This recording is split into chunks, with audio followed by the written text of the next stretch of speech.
السلام علیکم.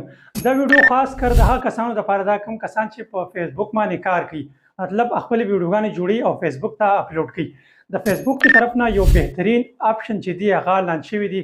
اوس تاسو ویډیو تاسو پښتو کې جوړوي یا اردو کې جوړوي یا نور مختلف کوم لینګویج چې دی هغه کې جوړوي، تاسو ویډیو چې دی هغه به اتوماتیک انګلیش زبان ته یا سپینش زبان ته منتقل کیږي. که تاسو ویډیو څوک په یورپ کې ګوري، مطلب کم انګلیش کنټری چې دی هغه کې ګوري، نو تاسو پښتو چې دا یا اردو هغه به اتوماتیکلی انګلیش ته کنورټ کیږي. که تاسو ویډیو په سپین کې څوک ګوري، نو تاسو ویډیو چې دا هغه به اتوماتیک سپینش زبان ته چې دی هغه به منتقل کیږي. دا د فیسبوک دی طرف نه یو بهترین اپشن چې دی دا راغلی دی. دا اپشن چې دی دا هر چا سره کار نه کوي. دا فلحال چې دی دا ټیسټر موډ باندې، مطلب کم کسان چې فیسبوک بیټا ورژن یوز کوي دا غو سره کار کوي او نورو کسانو سره دا کار نه کوي. د تاسو سره هم دا اپشن کار نه کوي، نو اوس خپل پلی سٹور ته لاړ شئ او خپل فیسبوک چې دی دا اپډیټ کړئ، نو تاسو سره به هم کار شروع کی.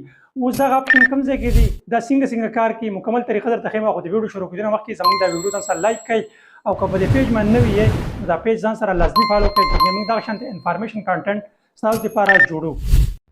خبرګورو اوس موږ راغلو خپل د موبایل سکرین ته. خپل کوم فیسبوک چې دا به اوپن کو، د په لکم دا 3 ډاټ چې دی د باندې به موږ کلیک کو.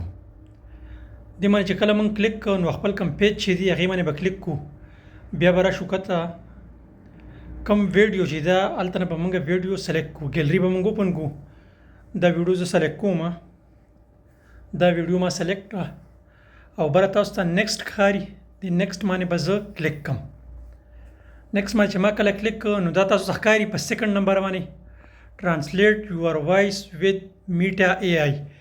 میټا ای آی والا چې دی هغه بس تاسو اواز شری دی هغه به دغه زبانونو ته منتقل کوي. نو دا کوم درې واړه اپشن چې دی دا به آن کوي.